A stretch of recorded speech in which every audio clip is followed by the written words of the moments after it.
माननीय प्रधानमंत्री जी से विनम्र अनुरोध करती हूं कि कृपया अपने कर कमलों द्वारा श्री रामनाथ कोविंद जी की आत्मकथा the Triumph of the Indian Republic my life my struggles का विमोचन करें। मान्यवर, रूपा पब्लिकेशंस इंडिया द्वारा प्रकाशित ये जीवन गाथा हमारे गणतंत्र की प्रगति यात्रा को दर्शाती है। ये भारत के लोकतंत्र की शक्ति, संविधान के आदर्शों और उस अटूट विश्वास की कहानी है कि जिजीविषा प्रबल हो तो भारतीय गणराज्य में साधारण पृष्ठभूमि से उठकर उच्चतम पदों तक सुशोभित होना संभव है। श्रीमान रामनाथ कोविंद जी, लोकसभा के अध्यक्ष आदरणीय ओम बिरला जी, श्रीमती सविता कोविंद जी, सभागृह में सभी वरिष्ठ जन बैठे हैं। सबका उल्लेख नहीं कर पाऊंगा, लेकिन मेरे लिए बहुत आनंद है कि एक पारिवारिक कार्यक्रम लग रहा है।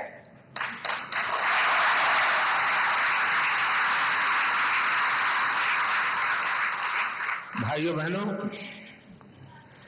आज हमें श्री रामनाथ कोविंद जी की आत्मकथा के विमोचन का अवसर मिला है। मुझे खुशी है कि मुझे भी इस कार्यक्रम का हिस्सा बनने का सौभाग्य मिला है। कोविंद जी से मेरा बहुत लंबा परिचय रहा है। उन्हें करीब से जानने का भी अवसर मिला है और राष्ट्रपति के रूप में उनका मार्गदर्शन और इस सब के साथ साथ उनका मेरे प्रति विशेष स्नेह, उनकी आत्मीयता, ये मेरी बहुत बड़ी पूंजी रही है।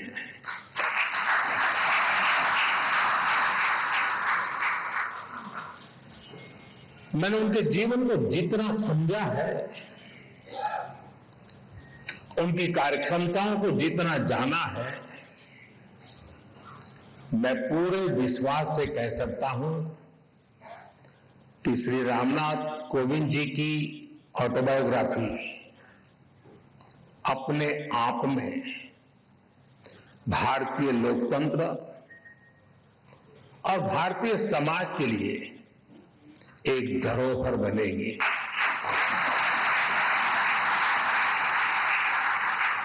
कोविंद जी की जीवन यात्रा,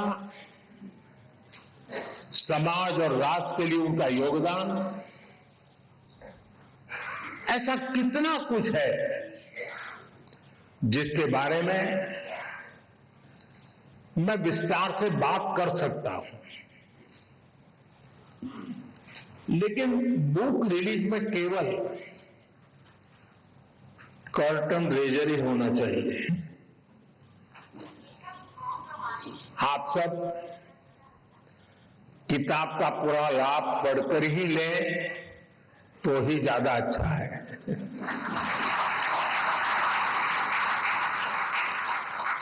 साथियों, कोविंद जी की जीवन यात्रा को आप उनके शब्दों में जाने,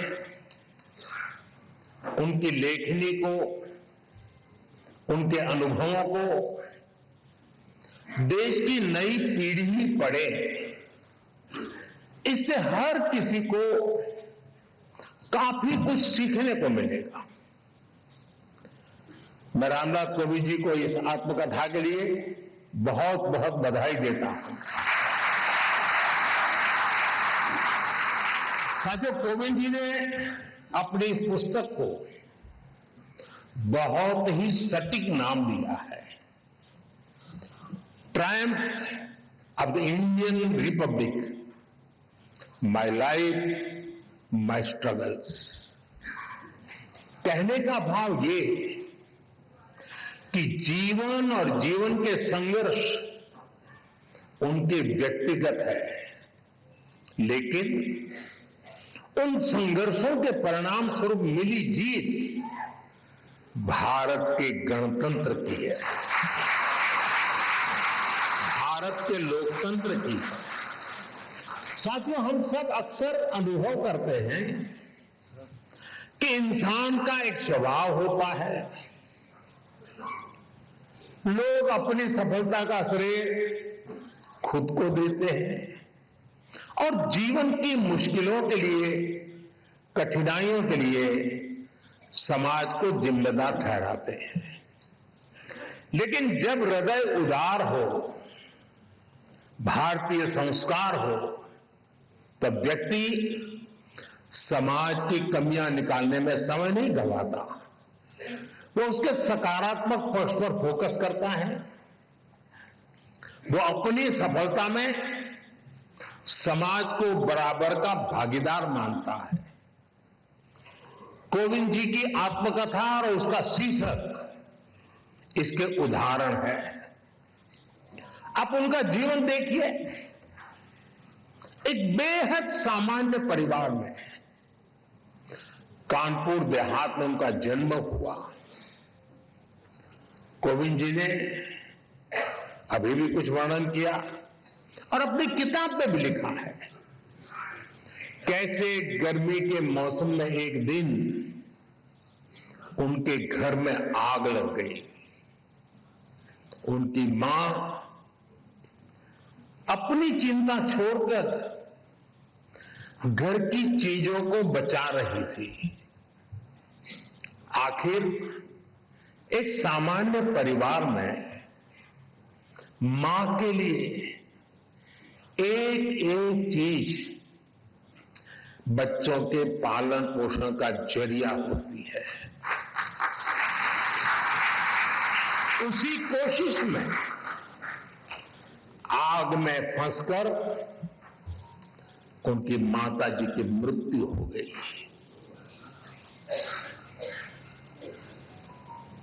आप कल्पना कर सकते हैं, छोटी सी उम्र में मैं इस तरह की घटना, मां को इस तरह खो देना, ये कितना दर्दनाक रहा होगा। मैं तो भाग्यशाली रहा हूं। मेरी मां 100 साल से भी अधिक जीवित रही और मुझे आशीर्वाद देती रही। उसके बावजूद भी आज भी मैं मां की कमी महसूस करता हूं। साथियों, उनके जीवन का एक ऐसा दर्दनाक घटनाक्रम था, कोई भी इसे टूट सकता था। लेकिन कोविंद जी को उन मुश्किलों ने मजबूत किया। पड़ोस की एक माताजी ने उनके पालन पोषण में मदद की। इससे उन्होंने समाज की एकता और सौहार्द की ताकत को समझा।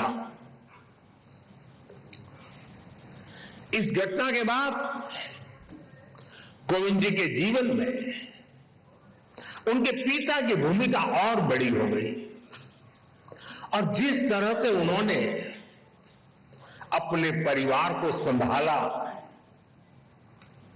बच्चों को संस्कार दिए, इसलिए कोविंद जी अपने पिता को अपना हीरो मानते हैं।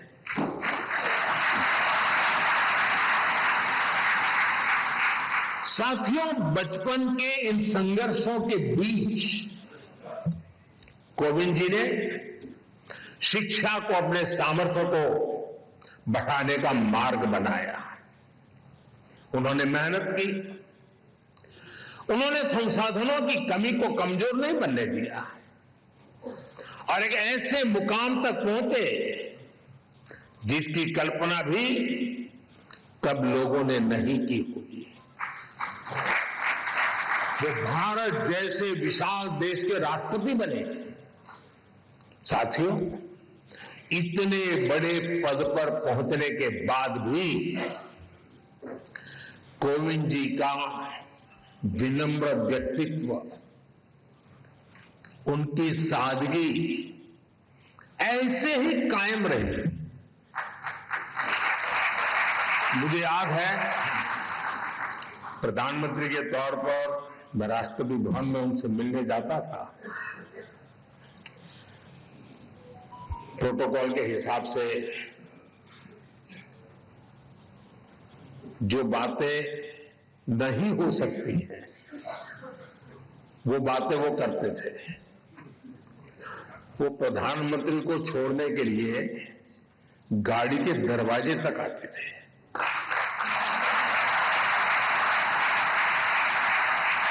मैं शुरू में उनको प्रार्थना करता रहता था, प्लीज आप ऐसा मत कीजिए, लेकिन उन्होंने जीवन के आखिर तक अपनी उस विनम्रता को भी छोड़ा नहीं।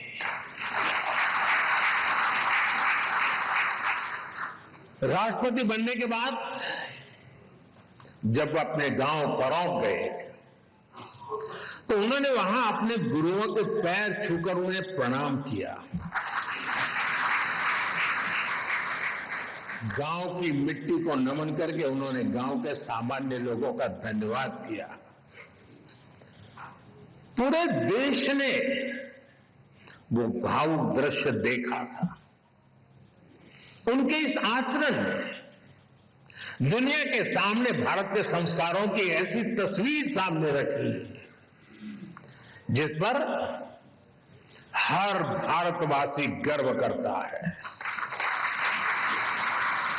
साथियों, गुलामी के सैकड़ों साल में हमारे देश ने आर्थिक और सामाजिक रूप से बहुत कुछ खोया था। हमारे पूर्वजों ने सदियों तक संघर्ष किया। महात्मा गांधी, बाबा साहब आंबेडकर, ज्योतिबा फुले, सावित्रीबाई फुले, ऐसी कितनी ही महान विभूतियों ने भारत के नवनिर्माण का सपना देखा था। एक ऐसा भारत जहां गरीब से गरीब, वंचित से वंचित को शिखर तक पहुंचने का अवसर मिल सके।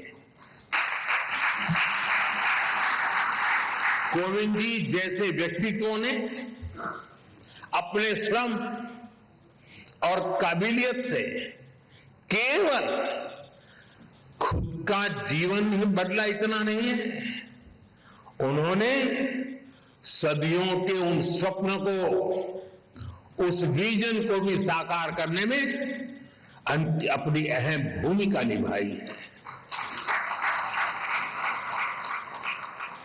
और इस दिशा में हम सबके प्रयास अभी भी जारी है।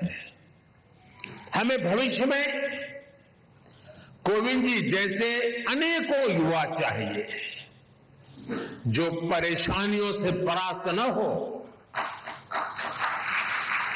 जो मुश्किलों से मायूस न हो, बल्कि अपनी मेहनत से हर मंजिल को आसान बनाने का हौसला रखे। इसी बदलाव से सशक्त भारत के निर्माण का संकल्प पूरा होगा। यहीं से आत्मनिर्भर और विकसित भारत का रास्ता बनेगा। साथियों, ऐसे युवा शक्ति के निर्माण के लिए जो प्रेरणा चाहिए, कोविंद जी की ऑटोबायोग्राफी उसका अहम स्रोत बन सकती है। साथियों, कोविंद जी ने अपने जीवन में मोरारजी भाई देसाई के साथ अनुभवों के बारे में भी इसमें विस्तार से बताया है। कोविंद जी के भीतर देश सेवा की जो भावना थी, मोरारजी भाई के साथ काम करके उन्होंने जो सीखने को मिला, जो रास्ता मिला, कोविंद जी ने राजनीति और समाज सेवा को अपना मार्ग बनाया। वो अपने कर्तव्यों के लिए समर्पित रहे। सेवा को उन्होंने अपना लक्ष्य बनाकर काम किया। संसद में उनका कार्यकाल गवाह है। राज्यपाल के रूप में भी उन्होंने एक उदाहरण प्रस्तुत किया। राष्ट्रपति के रूप में भी हमें उनकी यही कर्तव्य निष्ठा दिखाई देती रही। यहां तक कि राष्ट्रपति जैसे सर्वोच्च पद से सेवा मुक्त होने के बाद भी उन्होंने विश्राम नहीं लिया है। वो अभी भी एक देश एक चुनाव, वन नेशन वन इलेक्शन जैसे महत्वपूर्ण विषय पर काम कर रहे हैं, देश को जगा रहे हैं।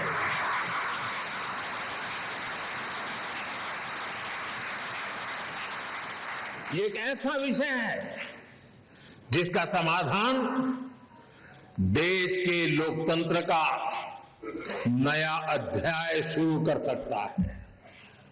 मैं मानता हूं कोविंद जी की इस कर्तव्य निष्ठा और सेवा भाव से देश के लोग बहुत कुछ सीख सकते हैं।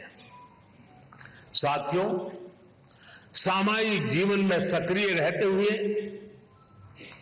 ऑटोबायोग्राफी के लिए समय निकाल पाना बहुत मुश्किल होता है।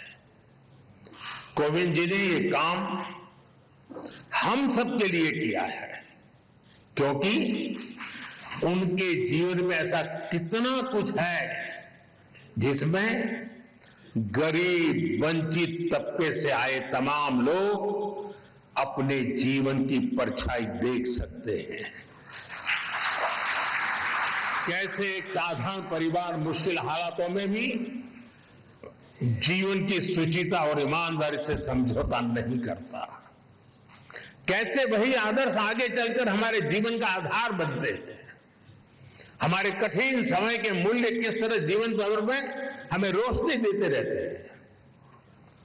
कैसे इस पवित्रता से हमें राष्ट्र सेवा की शक्ति मिलती है।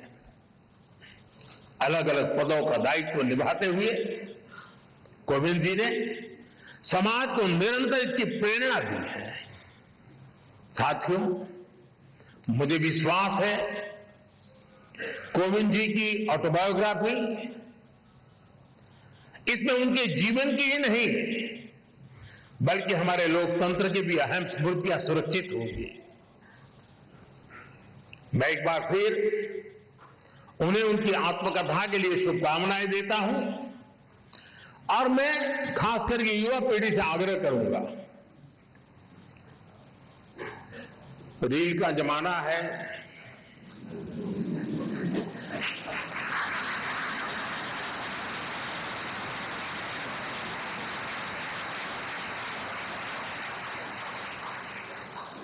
सोशल मीडिया में इन्फ्लुएंसर आपको खींच के कहीं कहीं ले जाते हैं। इस शॉर्टकट के युग में भी एक बात हम जरूर याद रखें, रेलवे स्टेशन पे लिखा हुआ होता है। कुछ लोगों को पटरी पर कूद करके जाने की आदत होती, ब्रिज पर नहीं जाते। तो वहां लिखा होता है shortcut will cut you short.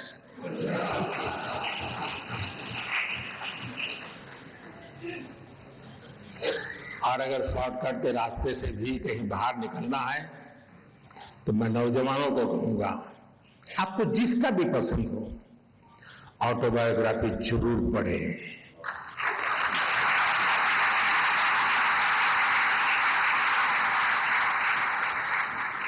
Autobiography उस कालखंड की इतिहास की घटनाओं को अलग तरीके से समझने का अवसर देती है।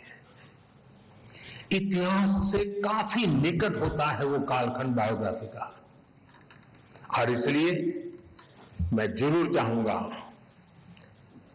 कि कोविंद जी की जो मेहनत है वो आने वाली पीढ़ियों को काम आए, युवा पीढ़ी को विशेष रूप से काम आए। बहुत बहुत शुभकामनाएं, बहुत बहुत धन्यवाद।